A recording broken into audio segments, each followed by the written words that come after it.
Senate will come to order. Chaplain of the Senate, Dr. Black, will open the Senate with prayer. Thank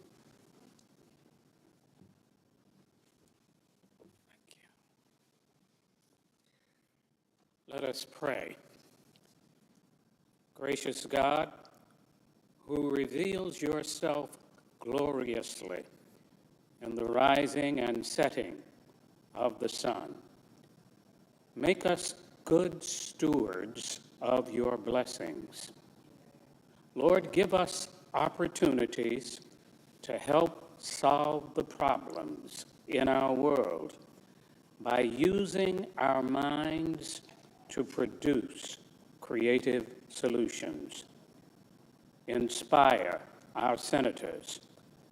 As they abide in your presence, make them receptive to your guidance. Fill their minds with insights and wisdom.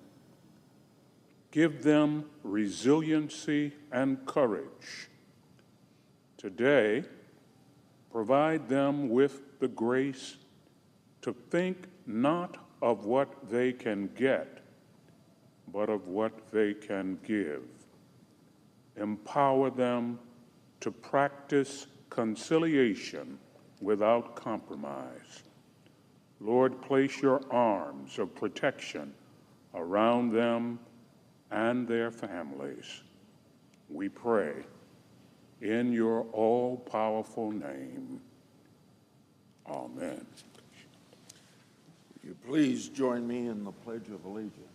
I pledge allegiance to the flag of the United States of America and to the republic for which it stands, one nation under God, indivisible, with liberty and justice for all.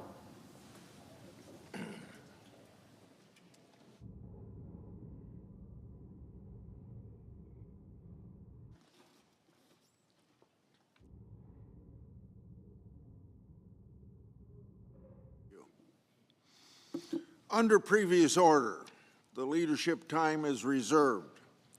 Morning business is closed. Under the previous order, the Senate will proceed to executive session to resume consideration of the following nomination, which the clerk will report. Nomination, Office of the Director of National Intelligence, Tulsi Gabbard of Hawaii to be Director.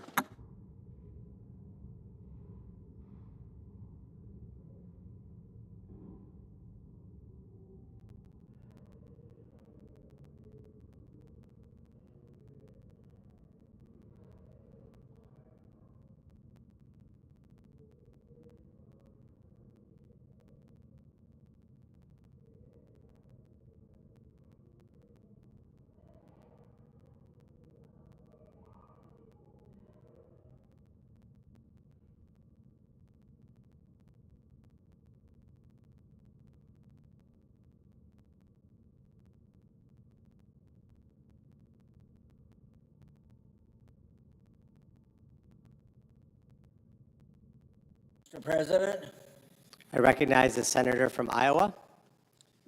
sometime today, we're voting on the nomination of Tulsi Gabbard. She's going to be Director of National Intelligence after she's confirmed.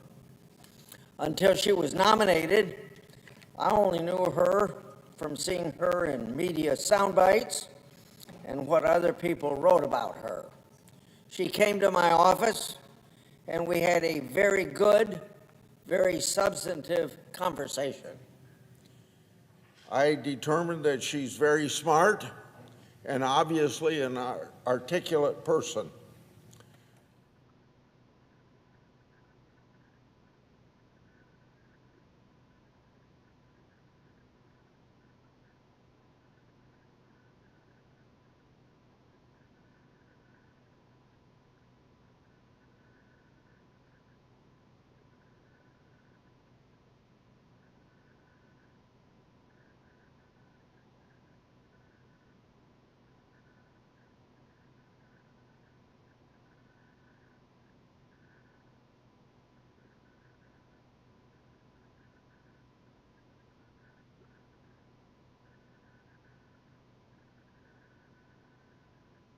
Gabbard's job will be simply to make sure that the intelligence community is able to provide the best, unbiased information to help President Trump make the proper decisions.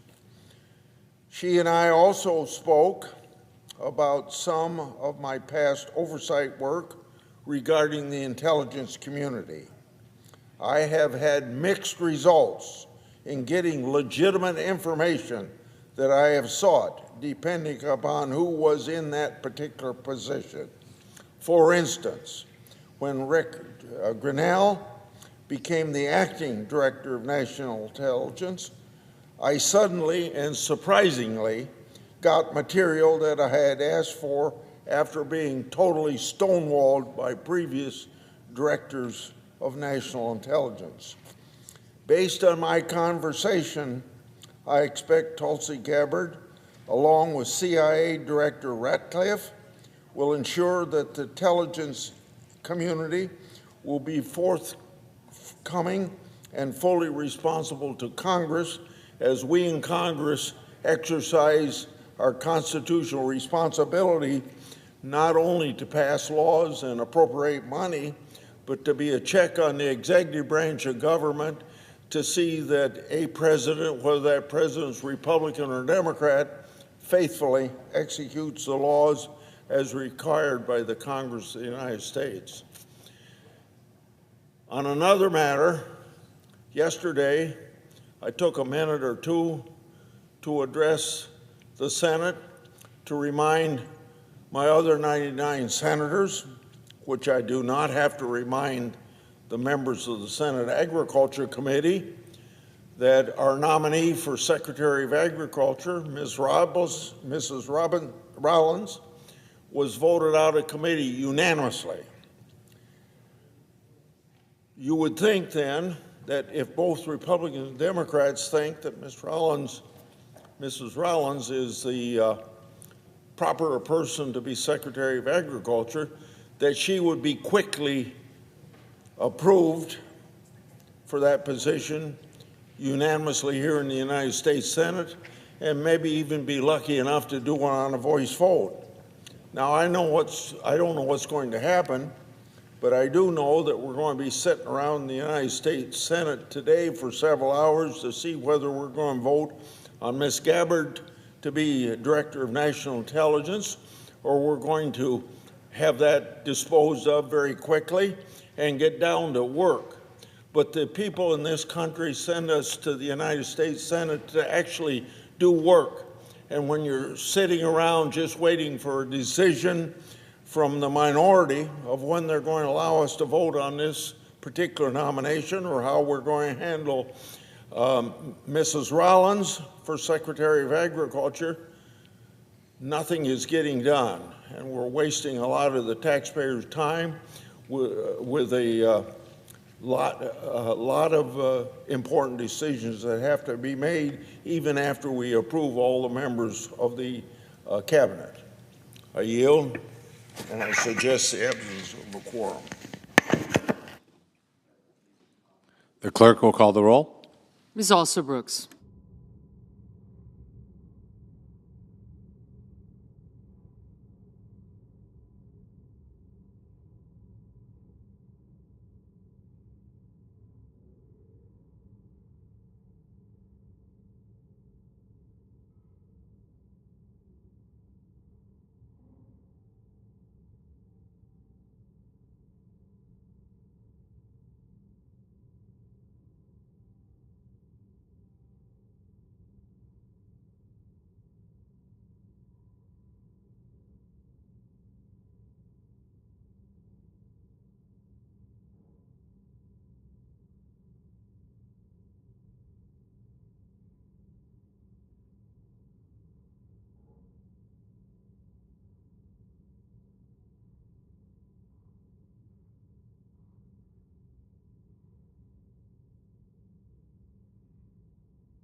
Mr. President. Recognize the Majority Leader. Thank you, Mr. President. Mr. President, I ask unanimous consent that the quorum call be suspended. Without objection. Thank you, Mr. President. Mr. President, this week, the Senate will consider the nomination of Robert F. Kennedy, Jr. to be Secretary of Health and Human Services. President Trump has tapped Mr. Kennedy to lead the charge in making America healthy again, something that's been a concern of Mr. Kennedy's throughout his career. And Mr. Kennedy promises to make HHS a collaborative, transparent, and science-driven agency under his leadership. And I will say, Mr. President, that that's good to hear. Many Americans' trust in health authorities has eroded in recent years, with the pandemic being a big factor. A lot of Americans grew frustrated with confusing and sometimes contradictory guidance from government agencies. And measures like requiring toddlers as young as 2 years old to wear masks indefinitely not only defied common sense, there was no scientific research to back it up. Mr. President, our public health agencies do critical work, and I'm a supporter of their research, and I'm proud of the contributions that they make to American leadership in medicine and innovation. But if we're going to make America healthy again, the agencies doing this important work have to rebuild some trust with Americans. So I was pleased to hear Mr. Kennedy pledge to increase transparency and accountability, including an unprecedented level of collaboration with Congress that allows for regular and robust oversight of his agency's activities. I was also pleased that Mr. Kennedy acknowledged the importance of vaccines and the concerning reality that vaccine uptake in this country is decreasing. Mr. Kennedy has pledged that he will maintain the best vaccine standards. And he's committed to work within existing vaccine approval and monitoring systems and maintain the FDA's review standards. Mr. President, I look forward to Mr. Kennedy being a partner to Congress on some very important issues. He's brought attention to America's chronic disease epidemic. And I'm pleased that he wants to put a focus on chronic diseases that affect too many Americans and cost far too much in lives lost and dollars spent. I'm also encouraged that he is committed to implementing President Trump's pro-life policies at HHS. President Trump has been one of the most pro-life presidents we've ever had, and Mr. Kennedy's agency will be critical in protecting life and supporting mothers and babies. Mr. Kennedy is also committed to working with farmers and ranchers on policies that affect our food supply. America's farmers and ranchers are a valuable resource, and I look forward to working with him to ensure that the voice of South Dakota's agricultural producers is heard. Mr. President, I believe that Mr. Kennedy's collaborative approach to this job will help restore some of the trust in our public health agencies that's been lost in recent years. And I look forward to working with him on a number of issues as we restore that trust and work to make America healthy again. Mr. President, before I close, I just want to highlight the nominations process that we're having here in the United States Senate. Mr. Kennedy's confirmation will be the 15th since President Trump's inauguration. Democrats are obviously trying to slow down the process, but we've been moving right along. And we will continue to maintain an aggressive pace until President Trump has his entire team in place. Mr. President, it's interesting that Democrats have saved some of their fiercest opposition for two of our nominees this week, Mr. Kennedy and Tulsi Gabbard, who, interestingly enough, are both former Democrats. I wonder if Democrats are unhappy to see the elevation of two individuals who became disillusioned with the Democrat Party. I think most Americans are pleased to see President Trump have a diversity of backgrounds in his cabinet. In fact, it's not uncommon. President Bush's first cabinet included a Democrat. President Obama's had two Republicans. President Trump elevated an Obama appointee to his first cabinet. But this trend stopped with President Biden. I'm sure the American people are glad to see President Trump living up to his promises to be a president for all of America. It's up to Democrats whether they want to participate or just obstruct for the next few years. But Republicans will be working to deliver results that benefit all Americans. Mr. President, I yield the floor and I suggest the absence of quorum. The clerk will call the roll. Ms. Alsobrooks.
I recognize the Democrat leader. I ask unanimous consent the quorum be dispensed with. Without objection. Now, Mr. President, in his first 3 weeks in office, Donald Trump has waged a scorched-earth campaign against the rule of law. Now, we all know Donald Trump, of course, won the election last November. And as we all know, he campaigned on a platform to cut back large parts of the government. But nothing in the Constitution, nothing in our grand tradition of American separation of powers allows Donald Trump to break the law in order to achieve those goals. Let me repeat that. Nothing.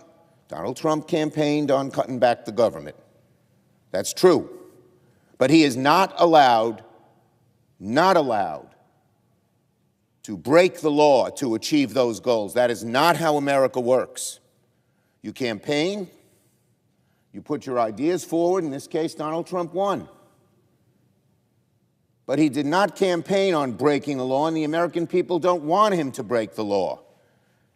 And the reason we have a system of checks and balances is so that even when one side wins an election, there's a check, there's a balance.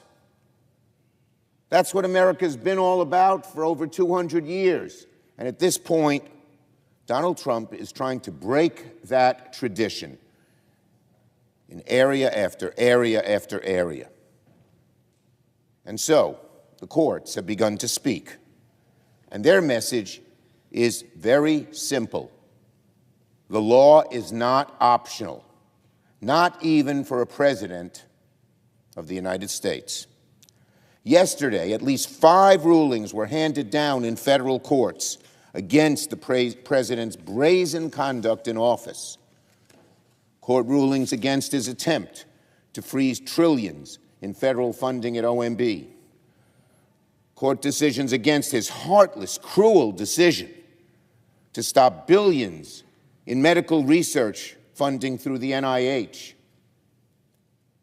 Courts ruled against his unlawful attempt to hollow out the federal workforce regardless of the job they do. To be sure, these decisions, these 5 decisions and many others like it, I think there are over 50, are all temporary, preliminary, and it's one step in a long process that will play out in federal court. But the trend is clear. Donald Trump is not free to bulldoze his way through the rule of law. Donald Trump is not free to bulldoze his way through the rule of law. He is an executive, not a monarch.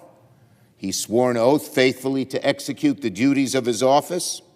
And when the courts speak, Donald Trump must accept their judgments and honor the Constitution. Now, there are some on the hard right who think Donald Trump should ignore the courts. Even the vice president seems to suggest the courts can't, quote, control the powers of the executive. With respect to the vice president, the issue here isn't the courts trying to control the president. It's the president trying to control the law. He wants to decide for himself what the laws are, which ones should be applied, which ones shouldn't, and what they mean. Congress makes the law, the courts interpret the law. We all learned that in grade school. That's how checks and balances work in a constitutional republic. Donald Trump does not reign supreme. When the courts speak, the president must adhere to their judgments. That is what his oath demands. The courts will be an important venue for holding Donald Trump accountable whenever he breaks the law and breaks his promise to the American people. It's one tool in the toolkit for how Democrats and all Americans who care about the rule of law will make sure that Donald Trump does not break the law and do just what he wants. Our courts will be just one resource of several, but they will be among the most important. And, as we've already seen, they're a critical front in the struggle to uphold the rule of law and prevent America from sliding into utter lawlessness. On the shutdown, in 5 weeks, funding for the federal government will run out. Let us remember, when there is talk about a shutdown, Trump and Republicans are already shutting down large parts of the government. Democrats do not want a government shutdown. It's the Republicans who are in charge. It's their responsibility to avoid a shutdown. The idea that Democrats want to shut down is laughable. Republicans who say this should look in the mirror. Let me repeat, when there's talk about a shutdown. Republicans are already shutting down large parts of the government. Democrats do not want to shut the government down. It's the Republicans who are in charge. It is their responsibility to avoid a government shutdown. Since the inauguration, unfortunately, President Trump and Republicans have been actively working to shut down parts of the government entirely on their own. They've shut down funding to CHCs. They shut down funding for research institutions, shut down exports for farmers, shut down protections for consumers, fired government watchdogs. Republicans are making plans to force Medicaid work requirements on Americans even with disabilities who can't work. They're making plans to harm Social Security recipients. They're trying to cut any sort of oversight so that corporations can run rampant. Nobody, unfortunately, is working harder right now to shut down the government than Donald Trump and congressional Republicans. Nobody is working harder to shut down the government than Donald Trump and congressional Republicans. Now on two upcoming nominations. This week, Senate Republicans will force two nominees through the Senate that they know perfectly well do not merit confirmation. But Republicans, it seems, are going to confirm them anyway, because Donald Trump is strong-arming them into submission. Last night, 52 Republicans voted to advance the nomination of Tulsi Gabbard to serve as Director of National Intelligence.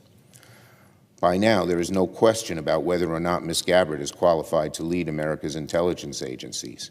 By every objective measure, she is not. How could they choose, of all the people who might be available to do this job, how could President Trump choose her? The Director of National Intelligence must be fluent in the truth above all. The intelligence, by its own definition, is a fact-gathering agency. It depends on facts. But instead of speaking fact and truth, Ms. Gabbard repeatedly speaks the language of falsities and conspiracy theories. The Director of National Intelligence must be strong against America's adversaries. But Ms. Gabbard has spent her entire career sympathizing with the likes of Vladimir Putin and Bashar al-Assad. On the night that Russia invaded Ukraine and launched the first full-scale invasion of a sovereign nation in Europe since World War II, what was Ms. Gabbard doing? Spending her energy blaming NATO and the U.S. for what Putin did. Putin invades Ukraine. Gabbard blames the U.S. for Putin invading Ukraine. How can we put this kind of person as head of DNI? That alone should be disqualifying for anyone seeking to become the top intelligence advisor to the President of the United States. And when Ms. Gabbard had the opportunity to repair her image before the Senate Intelligence Committee and ease the deep worries of senators on both sides of the aisle, we all know a load of the Republicans on the Intelligence Committee felt she doesn't belong in office. But what did Ms. Gabbard do? She only exacerbated those worries. Senate Republicans know very well that she has no business advising the President on matters of classified intelligence. They know her judgment is off the mark, way off the mark. They know her troubling history of pushing conspiracies and spreading propaganda. So, deep down, this nominee is really about one very simple question. What do Senate Republicans care more about? Doing the right thing for national security, for American national security, or doing what is necessary to keep Donald Trump happy, even when they know how badly he is wrong? The American people will know the answer later tonight after the Senate votes on the Gabbard nomination. And after that, we'll move to another equally unqualified nominee. It's a parade of unqualified nominees. Robert Kennedy Jr. is nominated to serve as the Secretary of Health and Human Services. To state the obvious, the very, very obvious, putting a very wealthy, vaccine skeptic and conspiracy theorist in charge of America's public health would put every single American at danger. Mr. Kennedy is neither a doctor, nor a scientist, nor a public health expert, nor a policy expert of any kind. In fact, he is the face of the modern anti-vaccine movement. And he has spread other outrageous claims, like saying antidepressants cause mass shootings, or that AIDS might not be caused by HIV, or that COVID spared certain ethnic groups. RFK has not made a living by promoting public health, but rather by actively fighting it. Actively fighting it. Is RFK really who Republicans want running HHS? Again, the same question with Ms. Gabbard. Of all the people in America, how did they end up choosing him? How did Donald Trump end up choosing him? Once again, an agency that depends on science, evidence, and impartiality to ensure the health of over 330 million Americans. That vote, the vote on RFK, is about one simple question. One simple question. Will Republicans do the right thing for American public health, or will they do whatever is necessary to keep Donald Trump happy, no matter how misguided he is? The American people will know the answer to this very soon also. I yield the floor.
I recognize the senator from Wyoming. Thank you, Mr. President. Mr. President, I just heard Senator Schumer, the minority leader, say that Democrats don't want a government shutdown. Well, I would recommend that the minority leader actually ought to read the newspaper.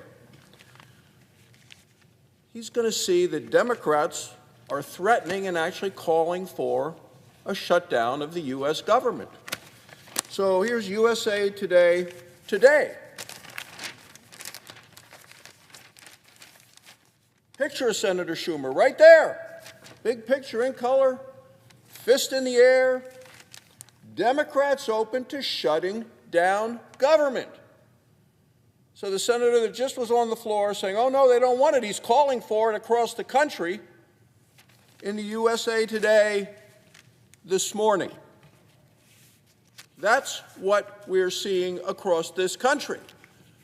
Democrats so much in disarray after the fact that they've lost the House, lost the Senate, lost the White House, that the Democrats now want to shut down the government. Here's a headline in the New York Times on Sunday. Democrats hint at government shutdown to stop Trump's axing at federal agencies. President Trump's doing what people elected him to do, to get the wasteful Washington spending to end. So that's what we've seen. USA Today, New York Times. What about the Washington Post? So Democrats say they will not help avert a shutdown. Democrats are calling for a shutdown. USA Today, New York Times, Washington Post, the list goes on. What are Democrats saying on television? Well, Meet the Press this Sunday. Senator Andy Kim, New Jersey. He said Democrats in Congress would shut down the government.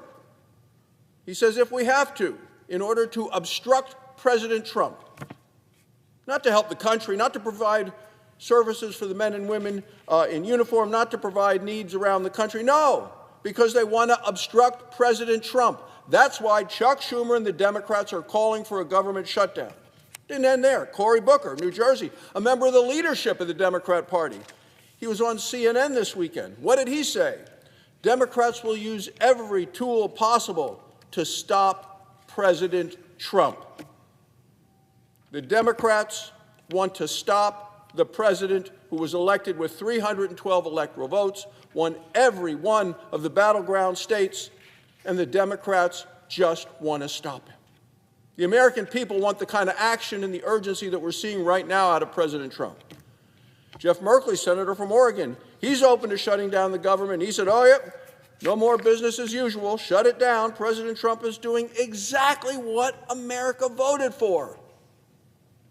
But here are the headlines, there are the pictures, and those are the Democrats in the United States Senate saying, we don't care what the American people say, we're going to shut down the government. President Trump is shrinking the size of government. We know the government is too big. We know it spends too much. President Trump is accounting for every single penny. And we're not going to make pennies anymore as a result of the fact that it costs 3 cents to make a penny. That's why Democrats want to shut down the government. They don't like the success that America is having today. They don't like the optimism that is pervasive throughout our country. So once again, if there's going to be a shutdown, we're talking about a Schumer shutdown of our country because they lost the election. Additionally, Mr. President, here we are on the floor of the Senate, and the Senate will vote soon on the nomination of Tulsi Gabbard to be the Director of National Intelligence. But she has the right background, she has the right experience, and she has the right perspective to keep our nation safe and to keep it secure. Congresswoman Gabbard has served in uniform for more than 20 years. She deployed to the Middle East several times. She serves in the military today and was recently promoted to lieutenant colonel. As a member of Congress for 8 years, she served on the Armed Services and the Foreign Affairs Committee. Her experience handling highly classified information is extensive. As Director of National Intelligence, she will handle classified information properly and lawfully. Congresswoman Gabbard is more than qualified to serve as the Director of National Intelligence. Now, we've heard a lot of debate about her, but not one senator has disputed the simple fact that she took a hard line on Russia and on Iran. In 2013, Congresswoman Gabbard co-sponsored the Nuclear Iran Prevention Act. She wanted severe sanctions on Iran. Well, why would the Democrats not like that? Oh, because they were part of the group with President Obama who wanted to appease Iran. No wonder they oppose her now. She opposed the Iran deal. She viewed it as a threat to both America and to Israel. And she was right. In 2014, Russia annexed Crimea.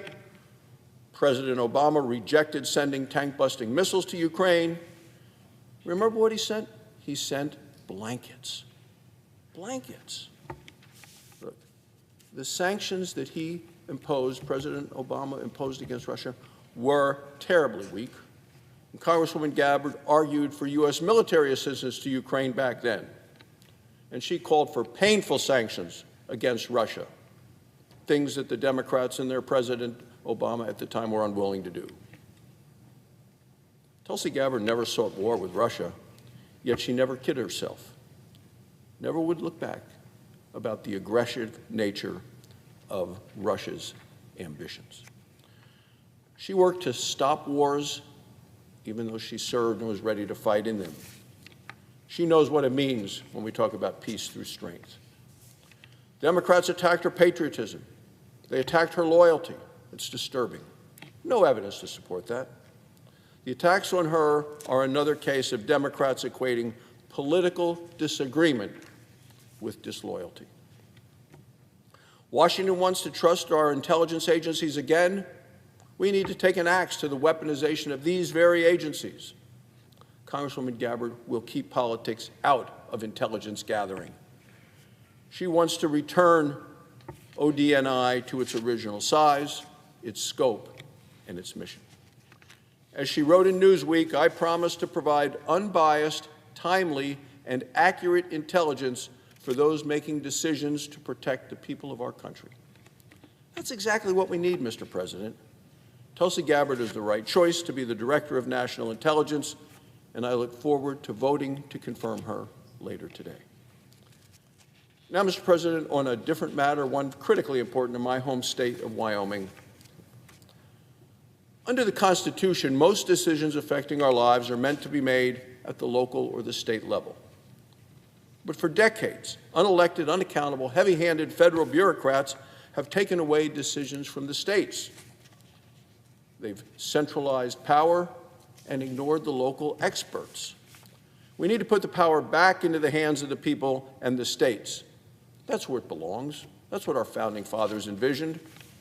And a perfect example of this is the status of grizzly bears in Yellowstone National Park. The Yellowstone population of grizzly bears has been fully recovered. It's put on the endangered species list years and years ago, but it's been fully recovered for more than 20 years.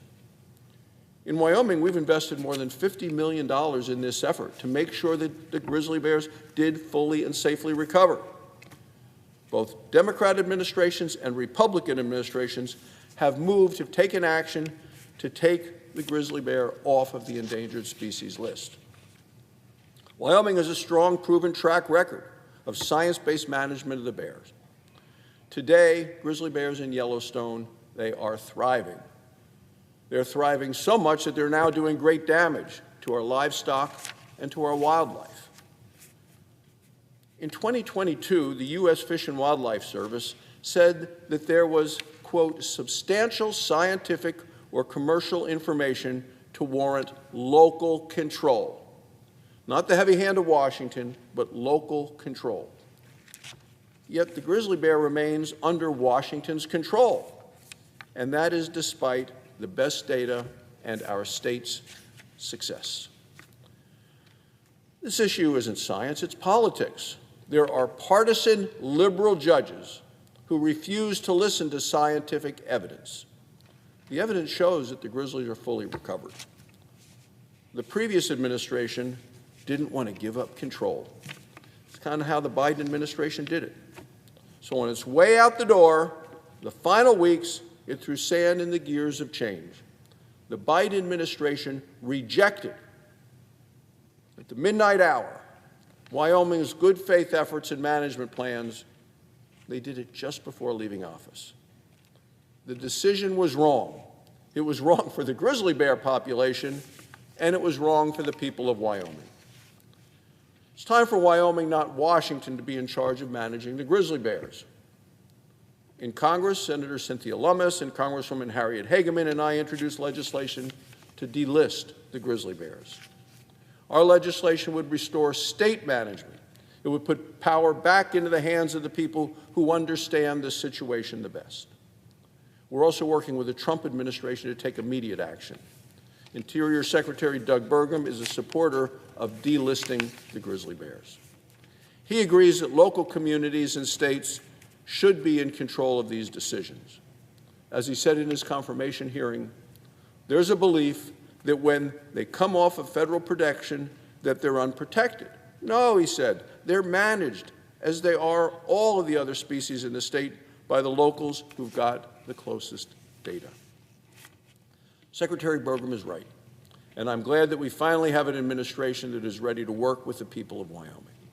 So I'm going to continue to work closely with the Secretary of Interior on a path forward that allows the people of Wyoming to make decisions for Wyoming. Thank you, Mr. President. I yield the floor.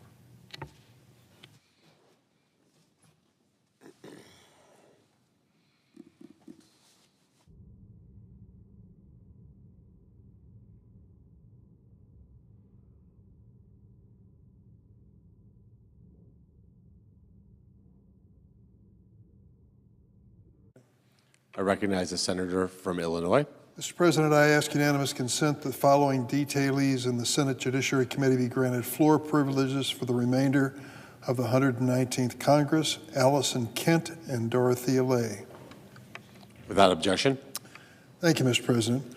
I listened to my colleague and friend from Wyoming, and I'm struggling to understand his point of view. He announced at one point that the Republicans were in the majority in the House and Senate. Well, that's a fact. I know it, you do as well. And so to say that you're in majority suggests that you're in charge, and it also suggests that if there's going to be a budget for the United States government, which we need next month, the majority party in both the House and the Senate has that responsibility to come forward with a budget. That's a simple fact of life. It's a fact of political life. To blame the minority for no budget is to ignore the obvious. The majority of votes in the House and the Senate belong to the Republican Party. If there's going to be a budget, it is fair to assume that they would have to lead in that effort. I look forward to seeing that leadership. We've seen precious little of it so far. Mr. President, on a completely separate note, I realize that the President made these statements during the course of his campaign, but it still came as something of a shock when the first day of his presidency, Donald Trump decided to issue a blanket pardon for those who had been convicted for the January 6th riot that took place in this building. For those of us who were physically present, it's a moment we'll never forget. The Vice President of the United States was sitting in your chair, presiding over the United States Senate as we addressed the constitutional responsibility of counting the electoral votes. It was roughly 10 minutes after 2 o'clock in the afternoon when someone came along in a suit, walked up to the Vice President of the United States, grabbed him by the arm and pulled him off of the chair. Those of us who were here wondered what was going on. Oh, we could hear the demonstrators outside, but we didn't understand why the Vice President was being removed from this chamber. A member of the Capitol Hill Police then walked up to where you're sitting and announced that this was going to be a safe room. Yes, there were demonstrators outside, even some in the building, but stay here. The Senate chamber will be a safe room. And be prepared for others to come into this safe room to avoid any conflict with the demonstrators. That instruction lasted for about 10 minutes. And then the same officer came up and stood before us and said, change of plans. Everybody evacuate this room as quickly as possible. We all headed out that door, going to another building on Capitol Hill that we thought might be safer away from the demonstrators. Think about that, Mr. President. The capital of the United States of America, taken over by demonstrators. The United States Senate and House of Representatives stopped in progress of doing their constitutional responsibility of counting the electoral votes. And we've seen the videotapes, oh, there are plenty of them, that show these mob demonstrators breaking the windows to get into the Capitol building, knocking down the doors, and then beating up on the police officers. Mr. President, when you and I came to work this morning, there were men and women, some in uniform, others in plain clothes, standing in the corridors of this building. Their responsibility is to keep us safe and to keep those who visit this Capitol safe. They are prepared, many of them have to be prepared to risk their lives to do it.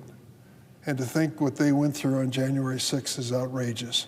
They were beaten up by these mobsters, these thugs, these demonstrators who were egged on by the President of the United States to come up and go wild in the United States Capitol. Oh, they went wild, spraying bear spray into the face of individual policemen, beating up on them with poles and pieces of furniture.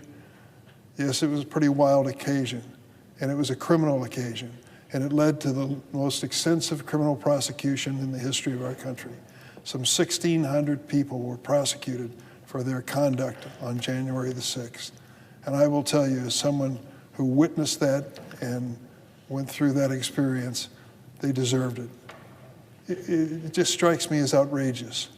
If you heard on the news this afternoon that the Houses of Parliament in London had been invaded by a mob, they had beaten down the doors of the House of Commons and took control of it, you would have said that's impossible. That doesn't happen in a civilized country like England. Well, it certainly shouldn't happen in the United States, and it did, and I witnessed it. And then came the President of the United States in his first day in office, and what did he do? He decided that every single person arrested for a crime related to January 6th should be released with a full and unconditional pardon, and that's what he did. I asked my staff, let's keep track of these people and see what happened to them in the 3 weeks that have passed since the president made that decision. There's some interesting stories, sad stories. Emily Hernandez pleaded guilty to entering and remaining in a restricted building or grounds in relation to her actions on the Capitol on January 6. Ms. Hernandez was seen holding a stolen, broken nameplate of House Speaker Nancy Pelosi. She served 30 days in federal prison and was released. Days after being pardoned by President Trump, she was sentenced to 10 years in prison for a 2022 deadly drunk driving crash in Missouri, during which she collided with a couple, Victoria and Ryan Wilson, who just left dinner celebrating their 15th wedding anniversary. Victoria died in the crash and Ryan sustained serious injuries. Then there's Daniel Ball. Daniel Ball was arrested for throwing, quote, an explosive device that detonated upon at least 25 officers and forcefully shoving police at the Capitol on January 6th. Daniel Ball was in possession of a gun and ammunition as he came into the Capitol, which was illegal considering his criminal background. The Department of Justice dismissed Ball's charges following President Trump's pardon. I have a long list here, and I'm not going to read them all, but there's one in particular, released with a full pardon by President Trump for the January 6 crimes he committed. Guy Reffitt, the first defendant to stand trial on charges related to January 6 Capitol insurrection, was sentenced to 87 months in prison for bringing a firearm into the Capitol on January 6, 2021. Reffitt's 19-year-old son, Jackson, turned him into law enforcement after the attack. Jackson also indicated that Reffitt had threatened to shoot him and his sister Peyton if they reported him to authorities. After receiving a pardon from President Trump, Guy Reffitt attended Kash Patel's Senate Judiciary Committee nomination hearing. Kash Patel is President Trump's nominee to be the director and head of the Federal Bureau of Investigation. Reffitt attended that committee nomination, and here's what he posted on social media afterwards. Remember, a man who was released after he was full pardon, after he was convicted of bringing a firearm into the Capitol on January 6, 2021. Certainly not a casual tourist by any means. Here's what he said on the social media, quote, present and in support of Kash Patel as the leftist commies continue to spew lies, misinformation and disinformation. My man, clean house Kash, end of quote. So he certainly seems like he learned his lesson, right? Served time in jail, released with a pardon by the president.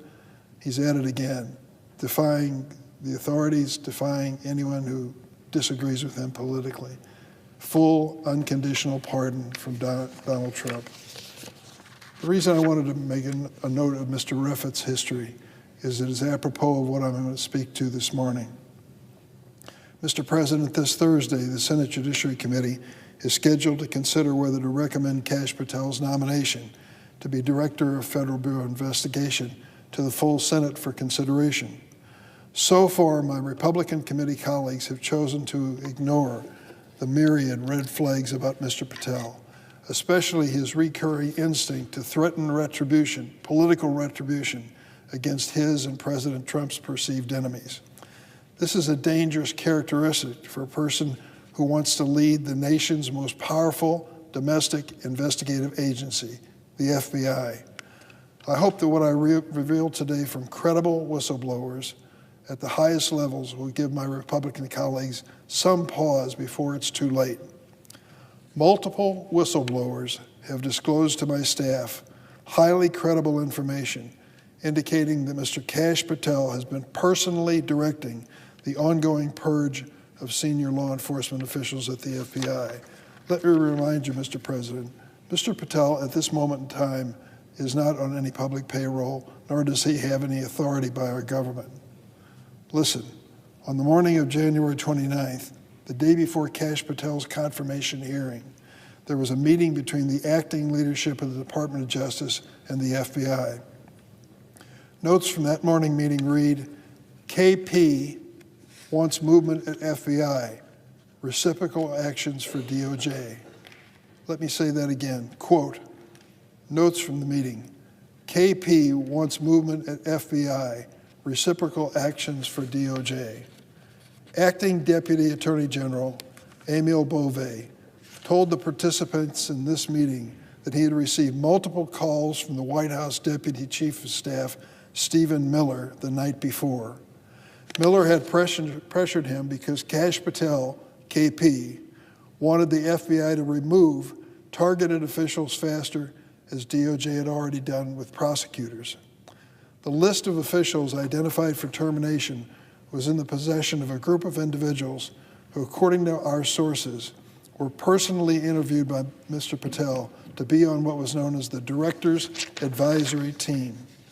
This advisory team at the FBI is a group of political appointees who were brought in to prepare for Mr. Patel's arrival. FBI leadership understanding of the advisory team's list was that, quote, a lot of names were people in the crosshairs. According to my whistleblower sources, Mr. Patel is receiving information from within the FBI from the Director's Advisory Team.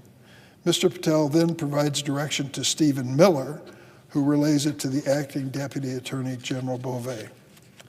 It is unacceptable for a nominee with no legal or current role in government to personally direct the unjustified and potentially illegal firings of dedicated, nonpartisan professionals at the FBI.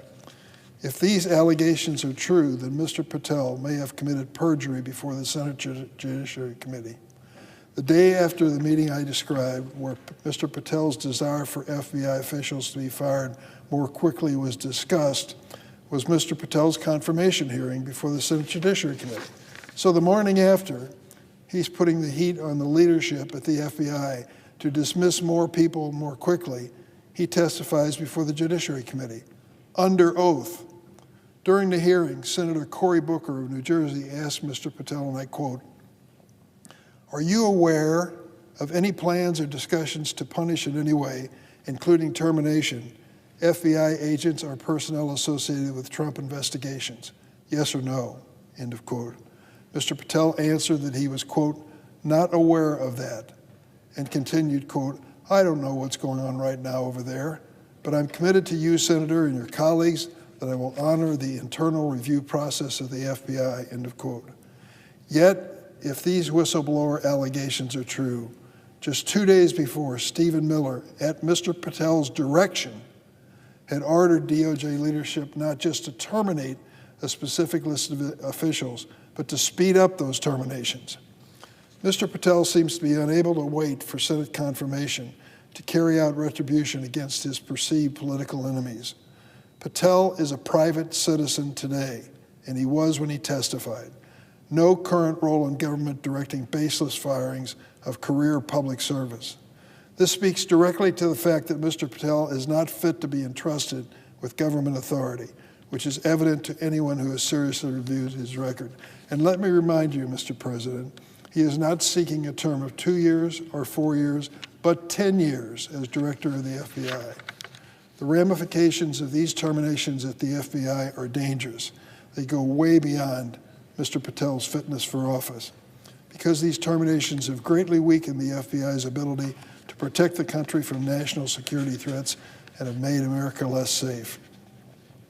This hollowing out of one of the major law enforcement agencies of the federal government by the new Trump administration is at the risk of making America more dangerous and people in America more vulnerable to criminal and terrorist elements. Among those who were removed so far by the Trump administration are the top officials who oversee the FBI's work combating international and domestic terrorism. Think about that. The Trump administration starts off by going to the Department of Justice, the Federal Bureau of Investigations, and comes up with a political list, and among those people who are eliminated are the people in charge of combating international and domestic terrorism, cybersecurity threats, human and drug trafficking, and violent crime. Does that make us any safer? Mr. Patel's need to punish his perceived enemies is apparently greater than his interest in protecting the American people. Given the serious nature of these allegations and the need to protect the identities of my sources, I have asked the Department of Justice Inspector General today in a letter to investigate these specific claims. I believe they're true. Let the Inspector General make his own conclusion. I'll urge my Republican colleagues to please take these allegations seriously and at least pause for a moment and consider whether Kash Patel is the person you want to put in charge of the Federal Bureau of Investigation for 10 years. 10 years. If this man is so fast and loose with the truth before our committee now, imagine what he will do if given the protection of office. We need to pause in this consideration and consider what we already know about Mr. Patel.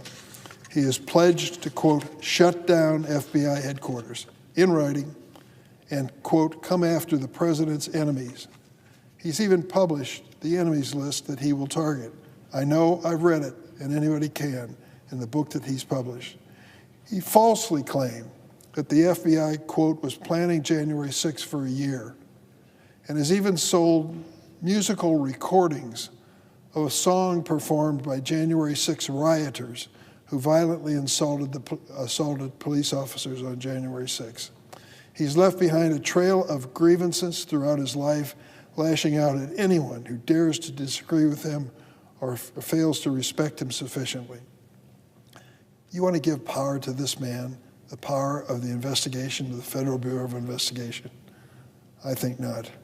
Now these credible allegations that he has personally orchestrated a purge of senior FBI law enforcement officials. The FBI is an agency that plays a critical role in keeping us safe from terrorism, violent crime, narcotics, and other threats.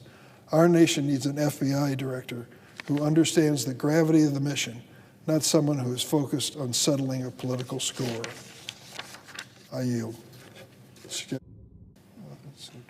I yield.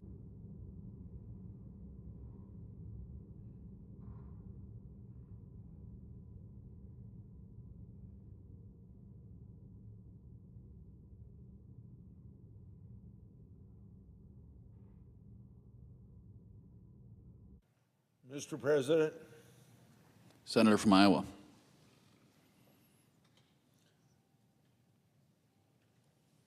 after the Gabbard nomination, the next issue up for consideration by the Senate is cloture on the Robert F. Kennedy nominee to be Secretary of Health and Human Services.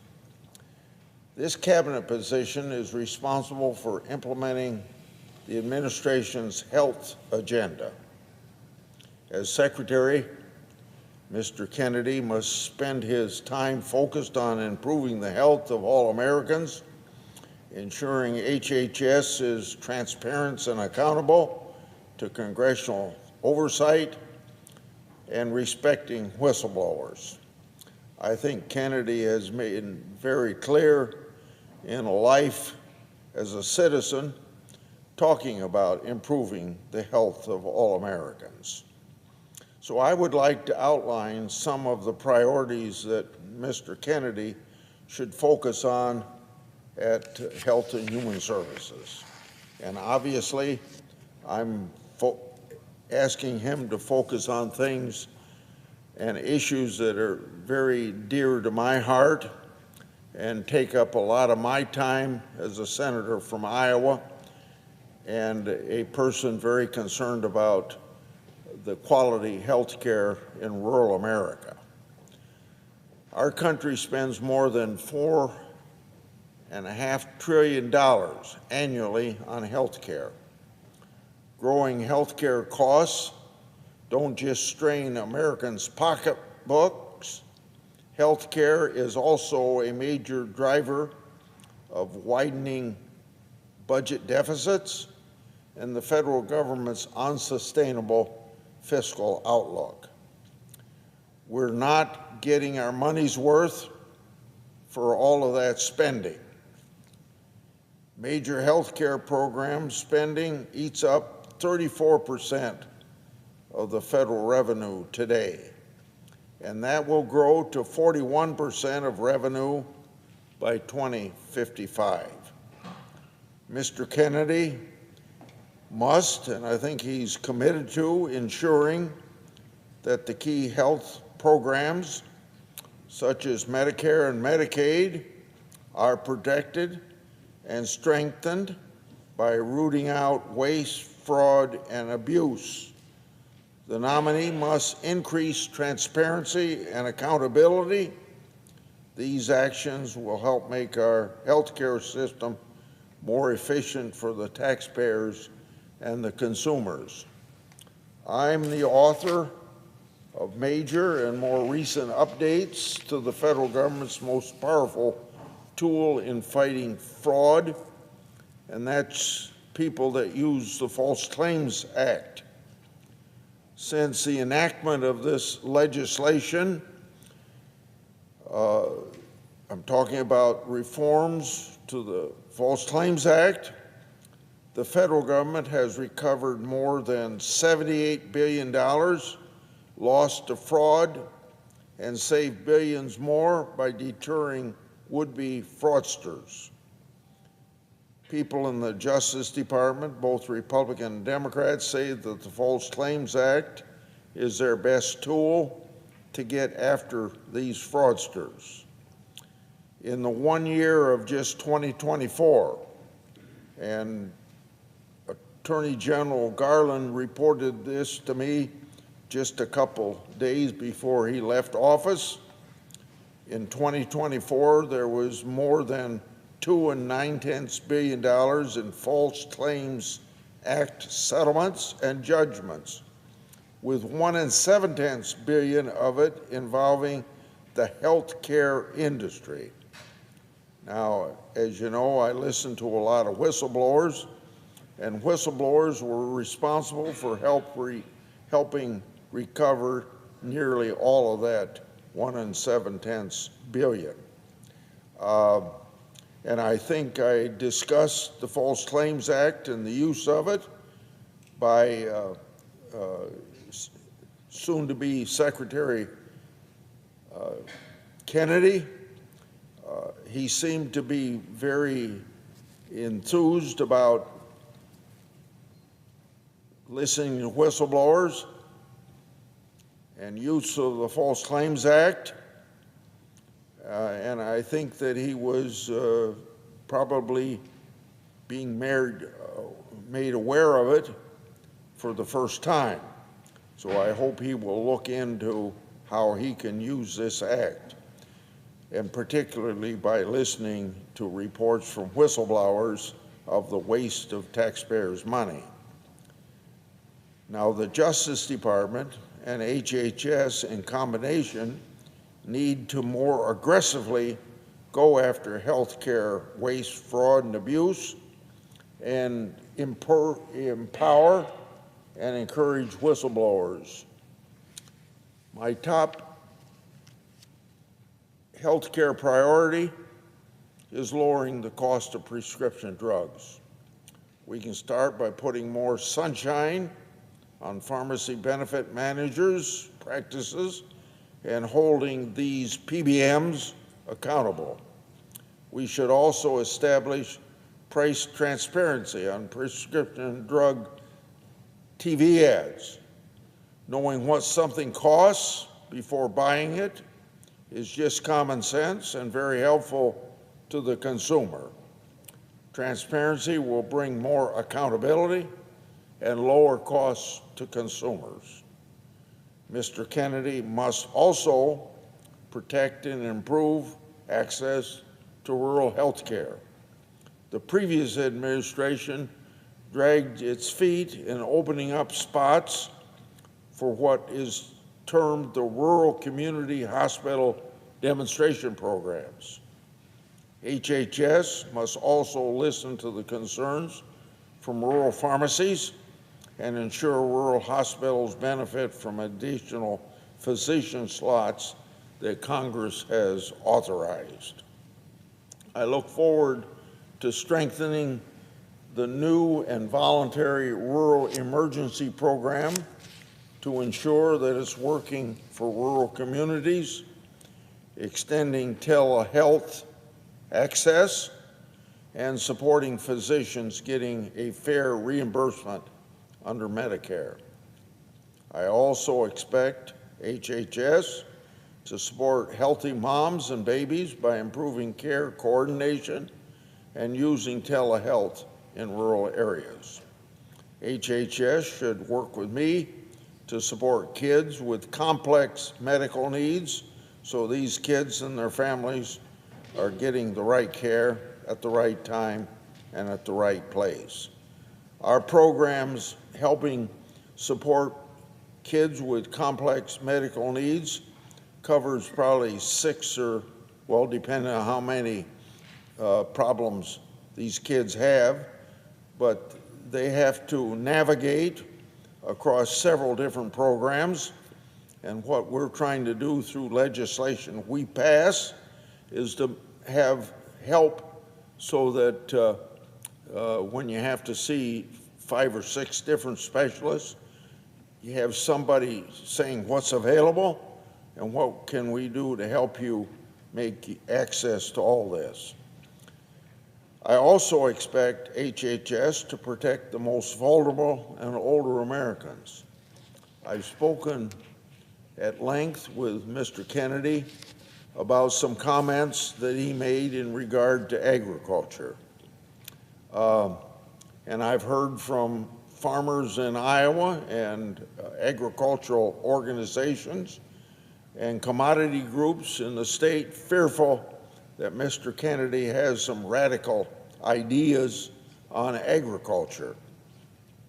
At the end of the hour meeting I had in his office prior to his hearing before the Finance Committee, I was calmed quite a bit by what he told me about his views on agriculture. I hope that that calm can be maintained, but if it's not, Mr. Kennedy is sure to hear from me. So when we talked about this in my office, Mr. Kennedy prefaced our initial conversation by saying that he, as HHS Secretary, will not have jurisdiction over agricultural issues. So you can expect that I will expect him to leave agriculture practices regulations to the proper agencies, and for the most part, that's the U.S. Department of Agriculture and the Environmental Protection Agency. I've also sent letters to Secretaries of Agriculture and HHS requesting they provide information regarding conflicts of interest on dietary guideline advisory committees to increase transparency. The problem there is that there's a feeling among a lot of members of the advisory committee that they may have an unjustified conflict of interest in what they're suggesting we eat and the type of diet that we have.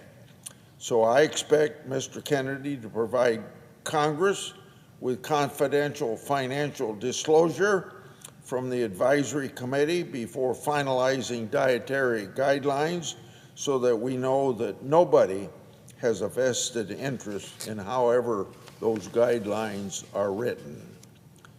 On issues of health care and agriculture, Mr. Kennedy said in his nomination hearing, I agree with all of those provisions, I'm quoting him now, I agree with all of those provisions, Senator, meaning this senator. My approach to the administration of HHS will be radical transparency. If a member of this committee or other members of the committee want information, the doors are open. If Congress asks me for information, you will get it immediately. Now, I don't know whether that's the end of the quote. I don't know whether people, even in the Senate here, but particularly people outside, know how refreshing it is to have a member of the cabinet say, if Congress asks me for information, you would get it immediately. because over the years that I've been in the United States Senate, it doesn't matter whether it's a Republican or Democrat administration, carrying out our constitutional responsibilities to see that the checks and balances, to see that the executive branch and the president faithfully executes the laws is not an easy process, and we have difficulty getting answers to our questions. Now, I don't know how much of this, I've had trouble with HHS in the past, but I know when Pam Bondi came to my office, I showed her a file of 158 letters that I had written to the Justice Department in the last 4 years to get information and documents in regard to my investigations of wrongdoing, and most of them weren't answered, or if we got answers, it was nearly words on a sheet of paper, not very helpful. So thank you, Mr. Kennedy, for your promise, and I'm going to quote again, if Congress asks me for information, you will get it immediately, because that's what our job is. Every high school student learns in government about checks and balances of government, that we not only pass laws and we not only appropriate money, but we have a responsibility to the taxpayers and the citizens of this country to make sure that our president does what the Constitution says he should do, faithfully execute the laws. And cabinet people are bound by that same thing. Every cabinet member that comes to my office, I tell them about the importance of our constitutional responsibility of oversight, answering our letters, and listening to whistleblowers. And in regard to answering letters, everybody that comes before a committee is asked by the chairman of the committee, will you answer our letters? And everybody says yes, and I advise them to say maybe, so that they aren't turn out to be liars. So I expect Mr. Kennedy's agency to provide timely and complete responses to congressional oversight. Oversight allows us to hold bureaucrats accountable to the rule of law, and it helps keep faith with the taxpayers. So I look forward to working with Mr. Kennedy to improve the health of all Americans, make our healthcare system more efficient, and ensure HHS's adherence to Kennedy's radical transparency commitment. I yield the floor and suggest the absence of a quorum. Clerk will call the roll. Ms. Also-Brooks.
Senator from Texas.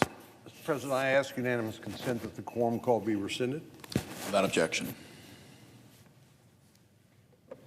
Mr. President, the governor of the great state of Texas, Greg Abbott, has made a request to the United States Congress to reimburse our state for the expenses we've incurred in attempting to combat the Texas-Mexico border security crisis during the 4 years of the Biden administration.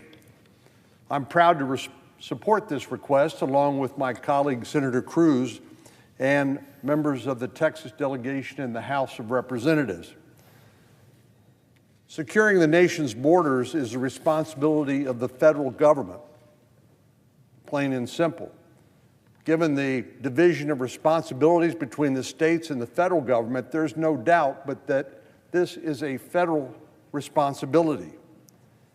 For 4 years, though, President Biden and Vice President Harris and Secretary of Homeland Security Alejandro Mayorkas intentionally and willfully refused to enforce the laws on the books to keep the border secure and to keep our nation safe.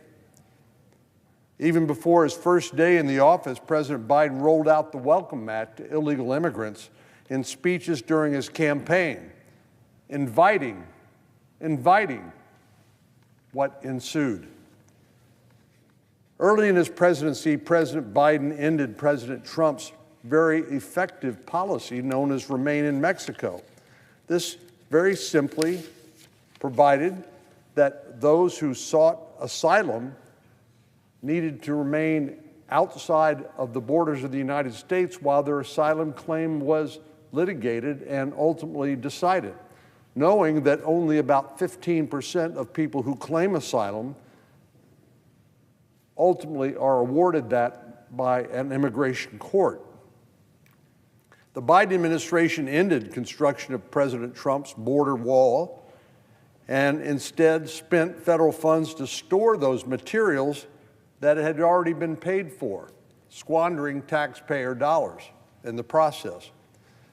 And as this crisis was evolving and worsening, President Biden ended Title 42 authorities, the COVID-era policy that was the last string in place helping to keep the lid on the illegal immigration crisis. So not only did the Biden administration turn a blind eye to what was an international responsibility and thus a federal government responsibility, they went a step further and actually actively enacted policies to make it worse. The Department of Homeland Security invited more illegal immigration when it created an app for your phone called the CBP One app, Customs and Border Protection app, which allowed migrants to literally schedule an appointment at a port of entry in order to illegally enter the United States. And of course, even if those who did not claim asylum were simply paroled or released into the interior along with a work permit.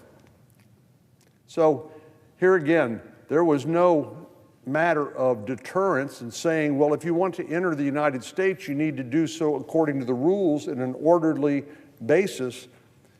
Essentially, all the rules were set aside and the big green light and a welcome mat was laid out for anybody and everybody who wanted to come, and come they did. Tens of millions of people, we really don't know exactly how many, took advantage of this open border policy by the Biden administration. Let's say 10 million in round numbers. We know about 1.7 million people were gotaways, which is what the Border Patrol calls those who are evading law enforcement, who presumably are up to no good because they know they can't enter otherwise because they have either a criminal record or they're transporting drugs or engaged in some other illicit activity. At the same time that the Biden administration laid out the welcome mat to anybody and everybody who wanted to come to the United States across our border, they issued hundreds of millions of dollars in reimbursements to nonprofits and non-governmental organizations that helped facilitate this illegal immigration through FEMA's Emergency Food and Shelter Program. So instead of meeting their responsibilities to secure the border, they essentially funded those organizations that facilitated it. Vice President Harris was assigned the task, as we know, of being the border czar to help manage this crisis, but she failed to even understand the assignment and failed utterly in completing that assignment. She visited the Texas-Mexico border once in sort of what I would call a drive-by during the 4 years that President Biden and Vice President Harris were in office. It's safe to say she had no concept or clue about what conditions were like on the border and how dangerous this open border policy was. But clearly she didn't care and was unwilling to do anything about it. On her one and only visit to the Texas border, she steered clear of the hot spots like the Rio Grande Valley, which is at the very epicenter of the border crisis at the time. Instead, she went to El Paso for a sanitized, made-for-TV visit. Different parts of the border are very different. And instead of going to the place where she knew the action would be, she went to a place that was relatively calm and sedate. But she did it for a TV hit and no other reason. In 2024, when the Democratic Party deposed President Biden as their nominee and coronated Vice President Harris as their presidential candidate, she suddenly found herself campaigning to be President of the United States. But she actually shirked from the responsibilities that President Biden had given her as the border czar and claimed that she never was actually tasked to oversee the migration crisis. Suffice it to say that the Biden administration's handling of the border security was an unmitigated disaster. As a consequence, the state of Texas, which has 1,200 miles of common border with Mexico, was basically left up to its own devices. We had no choice but to pick up the slack to try to secure some semblance of basic safety for Texans and the rest of the country. Everything the state of Texas did to fill the gap inured not just to the benefit of the 31 million people who live in Texas, but to the entire nation.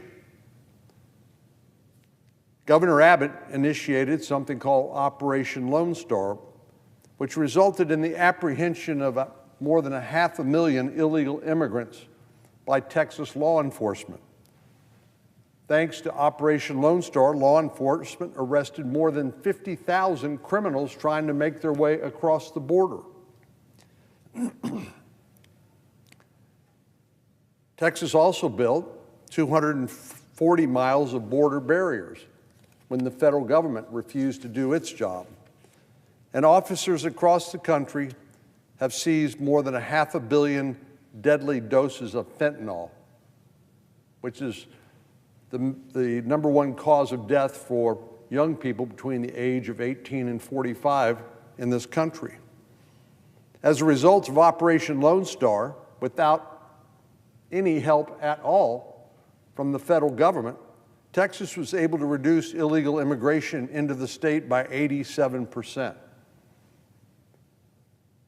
Unfortunately, the state had to spend nearly $4.8 billion, again, on money that should have been provided by the federal government. Texas taxpayers had to foot the bill for $4.8 billion on walls and barriers, local grants to counties and cities, processing criminal arrests and moving migrants out of small Texas towns. The state also spent $3.6 billion to deploy the National Guard for building border barriers, guarding and constructing those barriers, and assisting Border Patrol and Customs and Border Protection. Another $2.25 billion has gone toward personnel costs for Texas state troopers, law enforcement, who were responsible for repelling additional illegal immigrants, arresting those who were committing crimes, as well as transnational gang members, cartel members, human smugglers, and human traffickers. But this was just the start.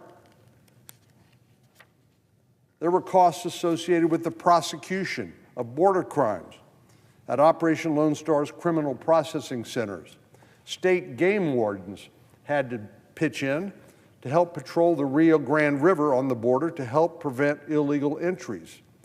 And criminal processing centers required health and safety services. We're all familiar with the saying that there's no such thing as a free lunch. But President Biden and Vice President Harris failed to pony up for 4 years and then asked Texans to pick up the tab for their bill.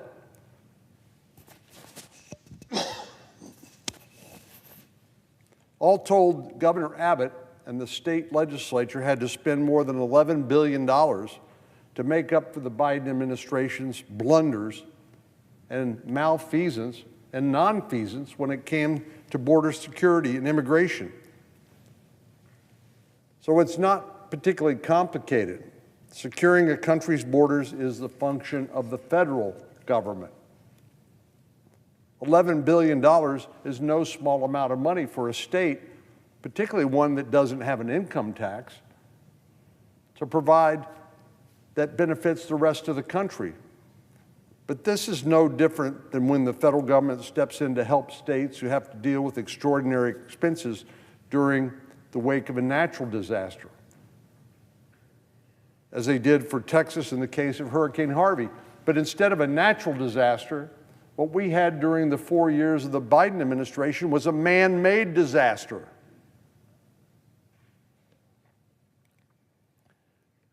While every state became a border state during the last administration, there are costs that Texas had to shoulder that our neighbors have not.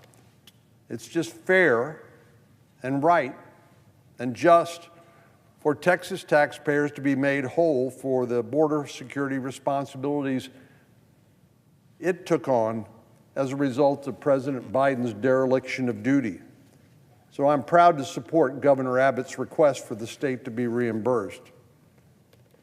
My colleagues on the House and Senate Appropriations Committees should expect me and Senator Cruz and the entire Texas delegation to be strongly advocating for reimbursement for Texas in the coming weeks. And I look forward to working with them in order to make this a reality. Mr. President, I yield the floor.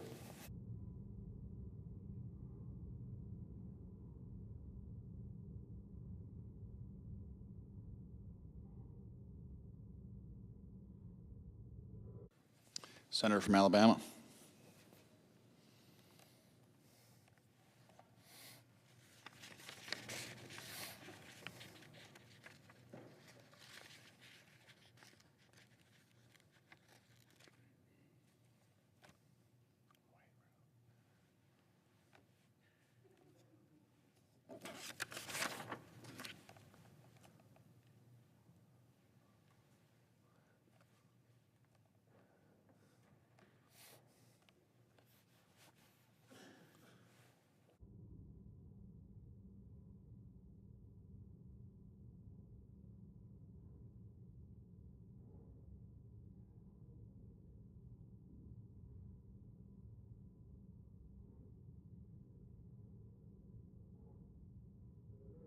Floor today to talk to you about President Trump's tariffs. The media is in full meltdown. They're in a full meltdown mode after President Trump imposed duties and retaliatory tariffs this week on countries that have basically been ripping the United States of America off. And they've been doing it for decades. Apparently, globalists and Democrats are just fine with other countries imposing tariffs on the United States. But when it comes to President Trump trying to equalize it up, establish a level playing field for domestic producers, well, that's a bridge too far. No one has been paying attention to President Trump. If they haven't been paying attention to President Trump, they should remotely not be surprised. He campaigned on this platform 3 times and has been crystal clear on his intentions. Now he is following through on his campaign promises. But in the corporate media, it seems to still be confused about all these tariffs. So let me spell it out. President Trump's view on tariffs, both a negotiating tool to get other countries to do a few things that we ask them to do, a way to boost American manufacturing and put American workers and businesses first, not last. President Trump has his work cut out for him after the disastrous 4 years for our small business and our corporation under the Biden administration. The Biden administration made it clear to our friends and foes alike that the globalist agenda would take precedent over the safety and well-being over the American people. It's mind-boggling. Thankfully, those days are over. The American people gave President Donald J. Trump a clear mandate to restore our country's superpower status and put all Americans first, all businesses first, everybody that does something in this country.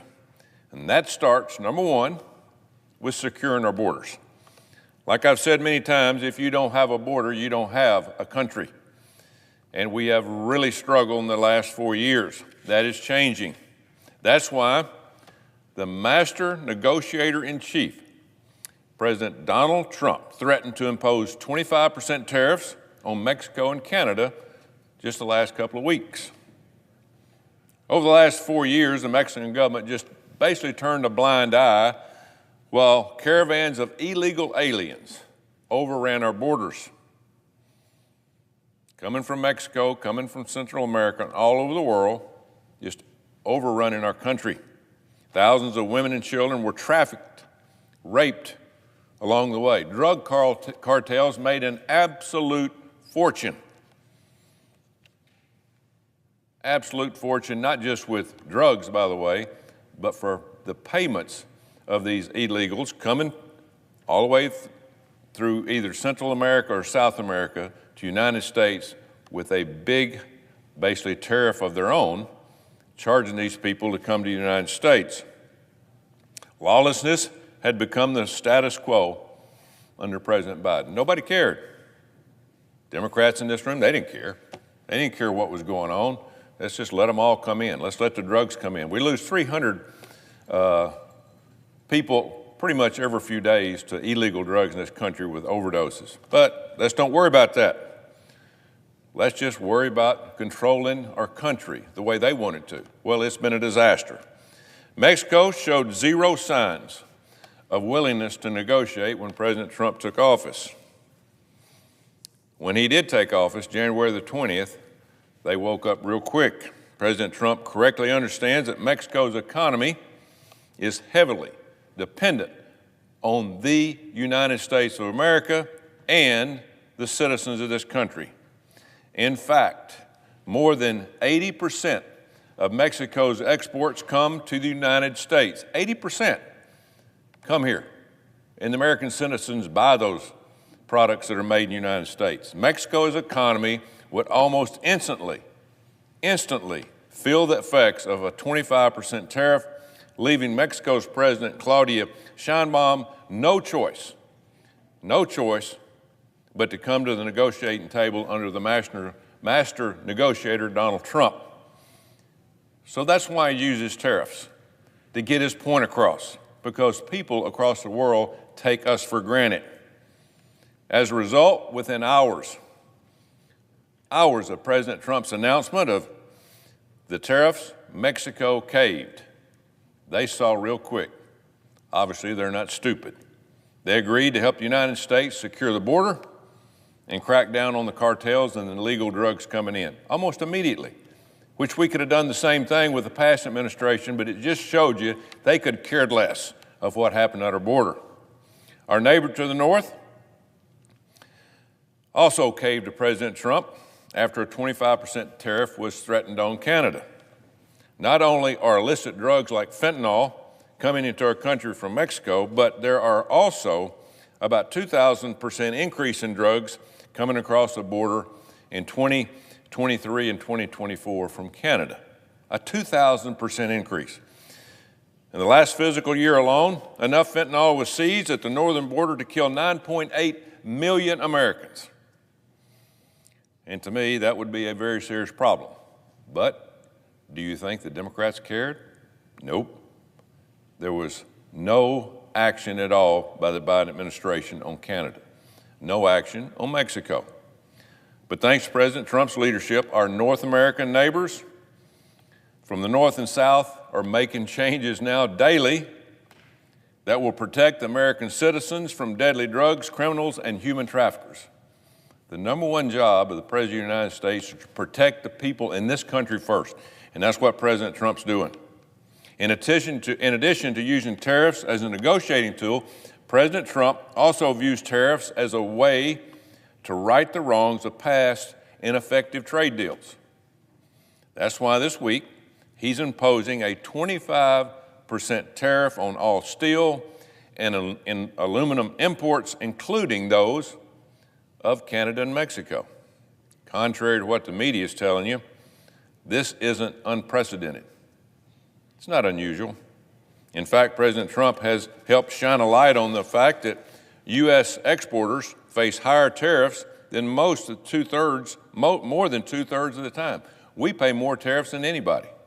For example, among our major trading partners, China applies higher tariffs on 85% of U.S. products and 90% on U.S. and 90% on U.S. products from India. Just think about that. We are paying tariffs on things coming in this country, but when we send things out, we get the heck tariffed out of us from other countries. It's not fair trade. These exports imbalances don't just impact bottom lines, they also discourage domestic production. We have got to produce more in this country. We have got to build more things in this country, and that's what President Trump's trying to do. If we don't cut back on spending and start producing more in this country, this will not be the United States of America much longer, because we will be bankrupt, and we'll be reporting to somebody like China, who is buying our Treasury bills right and left, or they were. One report conducted by the Department of Commerce in the first Trump administration found that excess production capacity, particularly China, has been a major factor in the decline of domestic aluminum production. Basically, we're getting overwhelmed by aluminum from China.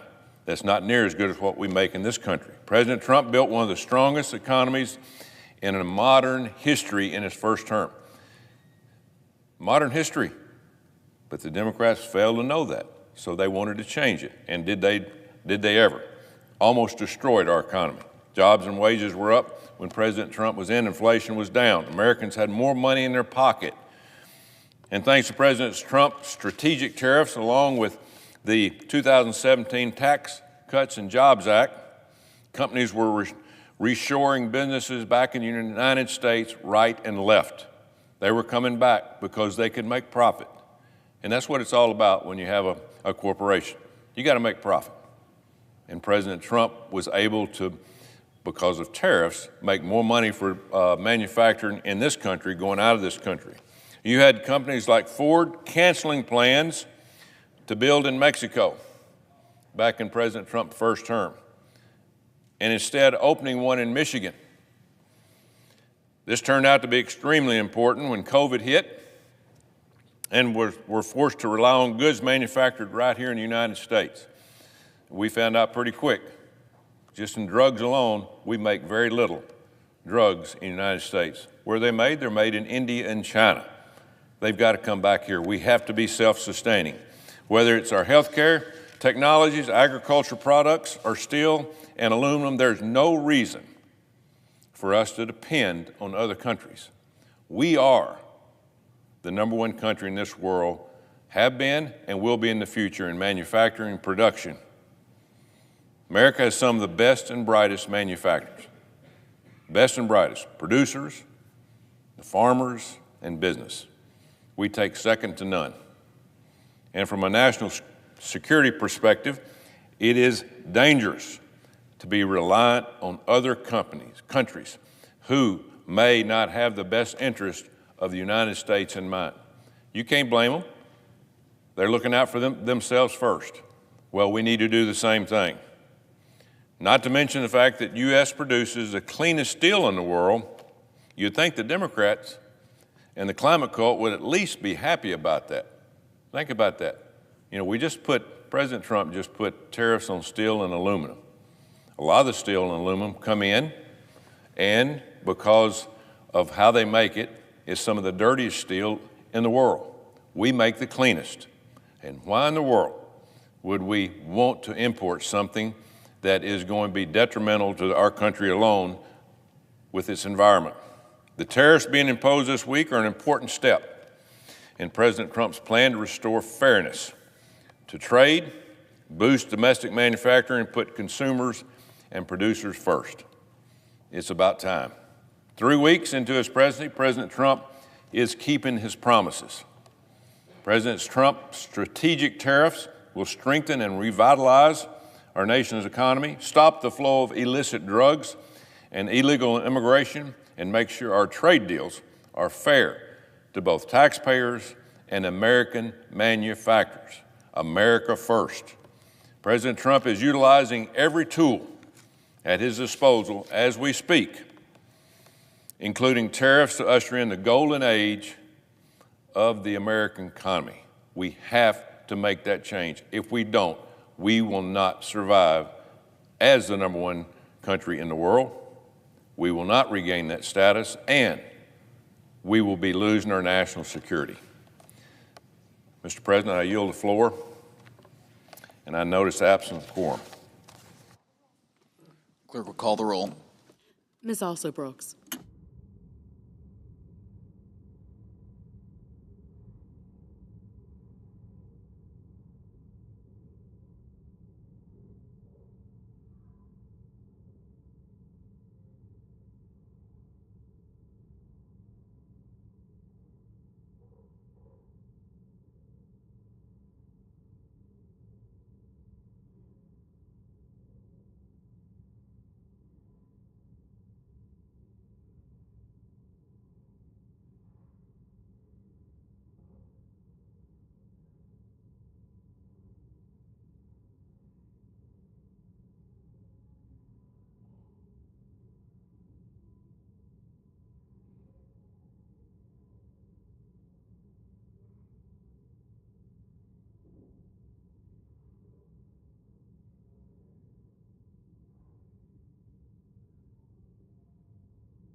Tara is the ideal.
The senator from Oklahoma. Ask unanimous consent that we set aside the quorum call. Without objection.